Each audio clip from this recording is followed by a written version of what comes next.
नमस्कार, स्वागत है आप सभी का एजुकेशन 790 के यूट्यूब चैनल पर। मैं अमन यादव आप सभी का स्वागत करता हूं और आज हम लोग पढ़ेंगे महेश बर्णवाल भारत के इतिहास में अध्याय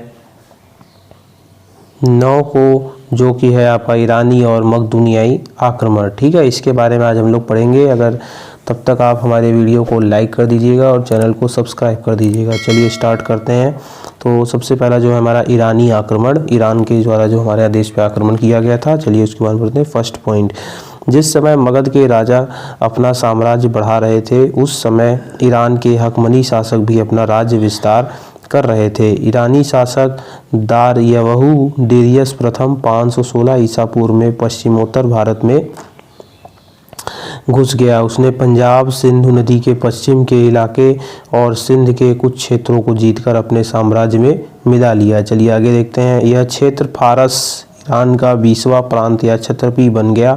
भारतीय क्षत्रपी में बचा सिंध क्षेत्र पश्चिमोत्तर सीमा प्रांत व पंजाब के सिंधु नदी का पश्चिमी हिस्सा था। चलिए आगे देखते हैं। संपर्क के परिणाम क्या हुए कि जो ईरान हमारे देश में आया उससे क्या हमारे देश पे प्रभाव पड़ा। तो देखिए, ईरानी लिपिकार कातिब भारत में लेखन का एक विशेष रूप ले आए, जो आगे चलकर खरोष्टी के नाम से मशहूर हुआ। यह लिपि अरबी की तरह दाईं से बाईं ओर लिखी जाती थी। पश्चिमोत्तर सीमा प्रांत में ईरानी सिक्के भी मिलते हैं, जिनसे ईरान के साथ व्यापार होने का संकेत मिलता है। चलिए आगे देखें। अशोककालीन स्मारक विशेषकर घंटा के आकार, गुंबद और कुछ हद तक ईरानी प्रतिरूपों पर आधारित थे। चलिए देखते हैं कौन कौन से थे। सिकंदर के समकालीन यूनानी लेखकों का वर्णन देखिए। तो देखिए, सबसे पहले आपका निर्याकस है, जो 327 से 326 ईसा पूर्व में आया था। इसकी प्रमुख रचनाएं हैं स्ट्रेबो और एरियन विवरण। महत्वपूर्ण साक्ष्य क्या मिले हैं कि सिकंदर के जहाजी बेड़े का एडमिरल था ये। ठीक है, अब देखते हैं दूसरा लेखक एरिस्टोबुलस, जो 327 से 326 ईसा पूर्व में ये भी आया था। इसने युद्ध के इतिहास के बारे में लिखा था। एरियन व प्लूटार्क ने अपनी रचनाओं का आधार बताता था। ठीक है, एरियन व प्लूटार्क ने अपनी रचनाओं का आधार बताया था। चलिए तीसरा देखते हैं। ओनोसेक्रेटिस, ये भी 327 से 326 ईसा पूर्व भी आया था। इसने सिकंदर की जीवनी के बारे में लिखा था और इसका महत्वपूर्ण साक्ष्य जहाजी बेड़े का चालक था। चलिए आगे देख लेते हैं विवरण के बारे में। नीचे भारत पर सिकंदर के आक्रमण की जानकारी के ये प्राथमिक स्रोत हैं। पहला कि सिकंदर खैबर दर्रे से होकर भारत आया था और उसका पहला आक्रमण तक्षशिला के राजा आम्भी और पोरस के विरुद्ध हुआ था। चलिए नेक्स्ट पॉइंट देख लेते हैं। तक्षशिला के राजा आम्भी और पोरस सुविख्यात राजा थे, जिनका राज झेलम और चिनाब के बीच पड़ता था। आगे देखिए, वे दोनों संयुक्त मोर्चा नहीं बना सके और न ही खैबर दर्रे पर कोई निगरानी रखी। चलिए इधर देख लेते हैं। तक्षशिला के शासक आम्भी ने आक्रमणकारी के सामने तुरंत घुटने टेक दिए। ठीक है, झेलम नदी के किनारे पहुंचने पर सिकंदर का पहला और सबसे शक्तिशाली प्रतिरोध पोरस ने किया। हेडोस्पीज वितस्ता आधुनिक झेलम, पोरस और सिकंदर के बीच झेलम नदी के किनारे सुप्रसिद्ध वितस्ता का युद्ध हुआ था। ठीक है, इसके आगे देखिए, सिकंदर ने इसी युद्ध वितस्ता के युद्ध में पोरस को हरा दिया था। आगे देखिए, भारतीय राजा की बहादुरी और साहस से प्रभावित होकर उसने उसका राज्य वापस कर दिया और पोरस को अपना सहयोगी बना लिया। चलिए इधर देख लेते हैं। तो अशोक के राज्यादेशों की प्रस्तावना और उनके प्रयुक्त शब्दों में भी ईरानी प्रस्ताव व उनका प्रभाव देखा जा सकता है। चलिए देखते हैं सिकंदर के आक्रमण। तो सिकंदर मेसोडोनिया के क्षत्रप फिलिप II का पुत्र था। सिकंदर के आक्रमण के समय पश्चिमोत्तर भारत अनेक छोटे छोटे राज्यों में विभक्त था, जिसके कुछ गणतंत्रात्मक कुछ राजतंत्रात्मक थे, जिन्हें अलग जीतना सिकंदर के लिए आसान था। चलिए आगे देख लेते हैं। सिकंदर यूनान के राज्य मकदूनिया का शासक था। वह अपने पिता की मृत्यु के बाद 366 ईसा पूर्व में गद्दी पर बैठा। उसने काबुल व सिंध के बीच सिकंदरिया नामक नगर की स्थापना की। सिकंदर के गुरु अरस्तु थे। सिकंदर के नेतृत्व में यूनानियों ने ईरानी साम्राज्य को नष्ट कर दिया। ठीक है, आगे देखते हैं। तो नेतृत्व में यूनानियों की ईरानी साम्राज्य को नष्ट कर दिया। फिर सिकंदर ने एशिया माइनर, तुर्की और इराक को ही नहीं बल्कि ईरान को भी जीत लिया। ईरान से वह भारत की ओर बढ़ा और इतिहास के पिता कहे जाने वाले हेरोडस और अन्य यूनानी लेखकों ने भारत का वर्णन अपार संपत्ति वाले देश के रूप में किया था। इस वर्णन को पढ़कर सिकंदर भारत पर हमला करने के लिए प्रेरित हुआ था। चलिए अब आगे देख लेते हैं विवरण के बारे में। तो भारत पर सिकंदर के आक्रमण की जानकारी के ये प्राथमिक स्रोत हैं, तो इन स्रोतों को चलिए हम धीरे धीरे पढ़ लेते हैं। सिकंदर खैबर दर्रे से होकर भारत आया तथा उसका पहला आक्रमण तक्षशिला के राजा आम्भी और पोरस के विरुद्ध था। ठीक है, नेक्स्ट पॉइंट देखिए। तक्षशिला का राजा आम्भी और पोरस सुविख्यात राजा थे जिनका राज्य झेलम और चिनाब के बीच पड़ता था। चलिए नेक्स्ट पॉइंट, वे दोनों संयुक्त मोर्चा नहीं बना सके और न ही खैबर दर्रे पर कोई निगरानी रख सके। चलिए आगे देख लेते हैं। तक्षशिला के शासक आम्भी ने आक्रमणकारी के सामने घुटने टेक दिए। ठीक है, आगे देखिए। झेलम नदी के किनारे पहुंचने पर सिकंदर का पहला और सबसे शक्तिशाली प्रतिरोध पोरस ने किया। ठीक है, हेडेस्पीड जिसको वितस्ता नदी कहते हैं और आधुनिक में उसका नाम झेलम है। पोरस और सिकंदर के बीच झेलम नदी के किनारे सुप्रसिद्ध युद्ध वितस्ता का युद्ध हुआ जिसमें सिकंदर ने पोरस को हरा दिया। आगे देखिए। भारतीय राजा की बहादुरी और साहस से प्रभावित होकर उसने उसका राज्य वापस कर दिया और पोरस को अपना सहयोगी बना लिया। चलिए आगे देख लेते हैं इसी में। नेक्स्ट पॉइंट, पोरस के बाद सिकंदर ने ग्लोग निकाय व कट जातियों को हराया। ठीक है, सिकंदर व्यास नदी तक पहुंचा था।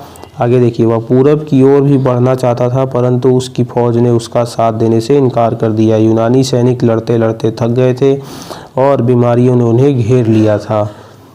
अब आगे देख लेते हैं। सिकंदर के बाद लेखकों का विवरण के बारे में अब हम लोग देखेंगे कि लेखकों ने कौन कौन से विवरण दिए। तो देखिए, सबसे पहला जो लेखक है वो मेगास्थनीज है जो 305 से 297 ईसा पूर्व आया था। इसकी रचना इंडिका थी। फिर आया था डाइमेकस जो 298 से 273 ईसा पूर्व, अप्राप्त है इसकी रचनाएं। फिर डायोनीसियस था जो 284 से 262 ईसा पूर्व आया था। इसकी भी रचनाएं अभी तक नहीं मिली हैं। पेट्रोक्लीस जो है 261 से 228 ईसा पूर्व में आया था। पूर्वी देशों का भूगोल के बारे में इसने बताया था। पालीवियस जो 144 से 42 ईसा पूर्व आया था। इसकी भी रचनाएं अभी तक नहीं मिली हैं। एरियन जो है वो 100 ईसा पूर्व में आया था। तो इसने लिखा था कि a collection of miscellaneous history, और दूसरी किताब इसकी थी ऑन द पिक्यूलरिटीज़ ऑफ एनिमल्स। तो ये सब इंग्लिश में लिखी थी इन्होंने किताबें। आगे देखिए क्या क्या कौन कौन से लेखक हैं। देखिए फिर आपका एरियन जो दूसरी शताब्दी ईसा पूर्व में आया था, इसने सिकंदर के आक्रमण के बारे में बताया था। पेरिप्लस यूनानी लेखक था। इसने 8 से 115 ईसा पूर्व के बीच में पेरिपल्स ऑफ द इरिथ्रियन सी के बारे में लिखा था। ठीक है, चलिए आगे देखते हैं। अब नोवा स्ट्रेबो जो दूसरी शताब्दी ईसा पूर्व में आया था, इसने भी ज्योग्राफी के बारे में बताया था। टालमी दूसरी शताब्दी ईसा पूर्व में, इसने भी ज्योग्राफी के बारे में बताया था। प्लिनी जो है 77 से 78 ईसा पूर्व लैटिन भाषा, ठीक है, नेचुरल हिस्ट्री इसने लिखी थी। चलिए आगे देख लेते हैं। भारत की गर्म आबो हवा और 10 सालों से लगातार विजय अभियान में लगे रहने के कारण वे घर लौटने के लिए अत्यंत आतुर हो गए थे। उन्हें सिंध के किनारे भारतीय शौर्य का भी आभास मिल चुका था। चलिए आगे देखिए। यूनानी इतिहासकार एरियन ने लिखा है, युद्ध कला में भारतवासी अन्य तत्कालीन जनों से अत्यंत श्रेष्ठ थे। ठीक है, आगे देखिए। यूनानी सैनिकों का विशेष रूप से खबर थी कि गंगा के किनारे एक भारी शक्ति है। चलिए नेक्स्ट पॉइंट देख लेते हैं। मगध पर नंद वंश का शासन था और उसकी सेना सिकंदर की सेना से कहीं बड़ी थी। ठीक है, आगे देखिए। सिकंदर ने दुख भरे स्वर में कहा, मैं उन दिनों में उत्साह भरना चाहता हूँ जो निष्ठाहीन और कायरतापूर्ण दर से दबे हुए हैं। चलिए आगे देखिए। इस प्रकार वह राजा जो अपने शत्रुओं से कभी नहीं हारा, अपने ही लोगों से हार मानने को मजबूर हो गया। ठीक है, चलिए नेक्स्ट देखते हैं। वह भारत में लगभग 19 महीने 326 से 325 ईसा पूर्व रहा। इस दौरान वह हमेशा लड़ाई में ही लगा रहा। चलिए आगे देखते हैं। वापसी के समय सिकंदर की सेना सिंधु नदी के मुहाने पर दो भागों में, पहला जलमार्ग निर्याकस के नेतृत्व में, दूसरा स्थल मार्ग क्रेटेरस के नेतृत्व में विभक्त हो गई। ठीक है, आगे देखिए। भारतीय भूभाग पर सिकंदर की अंतिम विजय पाटल राज्य के विरुद्ध थी। चलिए नेक्स्ट देखते हैं। उसने अपने भूभाग को 3 हिस्सों में बांट दिया और 3 यूनानी गवर्नरों स्थानीय शासकों के हाथ में दे दिया। ठीक है, पहला जो था, सिकंदर ने 2 नगर बुआ खेपला जो झेलम नदी व निकैया बसाए थे। ठीक है, पहला नगर अपने घोड़े की याद में, दूसरा नगर पोरस की विजय स्मृति में बसाया था। चलिए आगे देख लेते हैं सिकंदर के आक्रमण के क्या परिणाम हुए। तो चलिए आगे देख लेते हैं अब हम लोग सिकंदर के आक्रमण के परिणाम। तो इस आक्रमण का सबसे महत्वपूर्ण परिणाम भारत और यूनान के बीच विभिन्न क्षेत्रों में प्रत्यक्ष संपर्क की स्थापना थी। ठीक है, सिकंदर के अभियान में 4 भिन्न भिन्न स्थल मार्गों और जल मार्गों के द्वार खुल गए।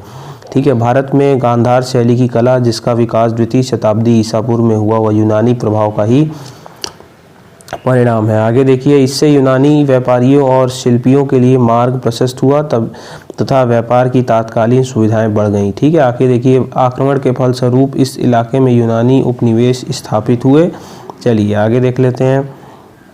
उनमें झेलम के तट पर बुकेफला और सिंधु के तट पर सिकंदरिया का अधिक महत्व था। चलिए आगे पॉइंट देखते हैं। सिकंदर के इतिहासकार मूल्यवान भौगोलिक विवरण छोड़ गए जिससे उन्हें सिकंदर के अभियान का तिथि सहित इतिहास भी लिखा है। चलिए आगे देख लेते हैं।